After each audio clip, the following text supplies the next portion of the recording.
बूढ़े बाप की उम्मीद। एक बूढ़ा था, उसके दो बेटे थे। प्यार से वह छोटे को छुटकू, अब बड़े को बड़कू कहता था। दोनों बड़े आलसी और निकम्मे थे। अपनी पत्नियों के साथ निठल्ले बैठे रहते, लेकिन बूढ़े के काम में हाथ ना बटाते। छोटा लड़का बड़े पर काम का दबाव डालता और बड़ा छोटे पर। अपने बेटों की लड़ाई देख बूढ़ा बहुत दुखी था। गांव वालों ने उसे समझाया, दोनों को खेत बांट दो, अपना अपना पेट भरने के लिए उन्हें अवश्य मेहनत करनी पड़ेगी। बूढ़े ने वैसा ही किया। उसके पास एक बड़ा खेत था, उसने आधा आधा दोनों को बांट दिया। अब उनके आगे परिश्रम करने के अलावा कोई चारा न था। बूढ़ा एक महीने छुटकू के साथ खाना खाता और एक महीने बड़कू के साथ। थोड़े दिन वे अपने बूढ़े पिता को खाना खिलाते रहे, परंतु कुछ दिनों बाद खाना परोसते समय उनकी पत्नियां नाक भी सिकोड़ती और कहती, ऐसे कब तक खिलाएंगे इस बुढ़े को। दिन भर बैठा बैठा खाट तोड़ता है और रोटियां हजम करता है। बहुओं के ताने को सुनने के अलावा बूढ़े के पास और कोई भी चारा न था। वह चुप रहकर सब सहता। एक दिन दोपहर हो गई। किसी ने उसे खाना नहीं दिया। वह भूख से बिलबिलाता हुआ बोला, खाना दे दो बहू, आज खाना नहीं बचा है, शाम को खा लेना। बहू का ऐसा रूखा जवाब सुनकर वह दूसरी बहू के पास गया। उससे खाना मांगा तो वह बोली, इस महीने बड़ी के साथ खा रहे हो, मेरी बारी तो अगले महीने आएगी। बूढ़े ने घर छोड़ने का फैसला कर लिया। गांव के कुएं पर जाकर उसने पेट भर पानी पिया और डंडा टिकाता हुआ दूसरे गांव चला गया। लोगों का छोटा मोटा काम करके वह पेट भरने लगा। धीरे धीरे एक वर्ष बीत गया। उसे अपने बेटों का हाल जानने का उत्सुकता हुई तो वह पुनः अपने गांव आ गया। बूढ़े को इतने दिनों बाद देखकर उसके बेटों और बहुओं को बहुत आश्चर्य हुआ। बड़ी बहू ने उसे गौर से देखा। उसकी नज़र कमर पे लटकी थैली पर अटक गई। वह सोचने लगी, मजदूरी करके लौटा है बुढ़ा, इसकी पोटली रुपए पैसों से भरी है।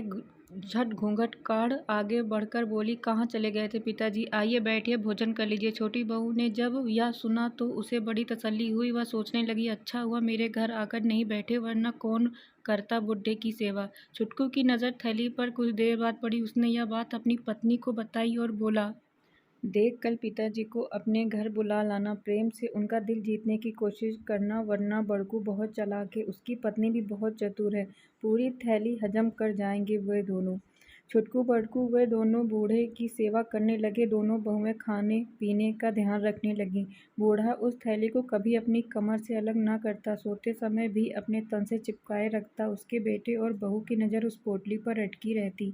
एक दिन बूढ़े की मृत्यु हो गई। छुटकू बड़कू को पिता की मौत का गम न था, परंतु दोनों को थैली खोलने की जल्दी पड़ी थी। जब वो मृत बूढ़े की कमर से बंधी थी, बड़कू ने थैली खोलनी चाहिए। छुटकू बिगड़ पड़ा। दोनों थैली पर अलग अलग हक जताने लगे। गांव वाले शोर सुनकर आ गए। उन्होंने उन्हें लड़ने से रोका और कहा कि थैली के धन को तुम आधा आधा बांट लो, लड़ क्यों रहे हो। गांव के सरपंच ने थैली को खोला तो सभी दंग रह गए।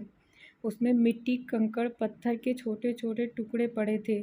छुटकू बड़कू एवं उनकी पत्नियां गांव वालों के सामने मुंह लटकाए खड़े थे और थैली में भरे उन कंकड़ पत्थरों को देख रहे थे। सरपंच बोला, मूर्खों, तुम्हारा पिता एक अच्छा इंसान था, परंतु तुम्हारे दुर्व्यवहार ने उसे यह कपट भरी थैली बांधने को मजबूर कर दिया। तुमने जो बुरा व्यवहार उसके साथ किया था, उसका फल तुम्हें मिल गया। उठो और अपने पिता के अंतिम संस्कार की तैयारी करो।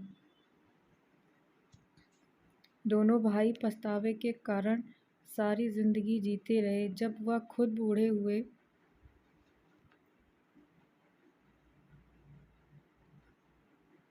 तब उनके साथ उनके बच्चों ने भी ऐसा करना शुरू किया। तब उन्हें अपना किया याद आया और दोनों ने रोते हुए बुढ़ापा काटा और दुनिया को अलविदा कहा।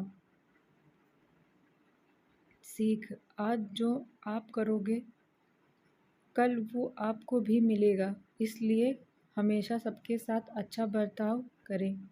कहानी पसंद आई हो तो चैनल को सब्सक्राइब कर लें, वीडियो को लाइक करें।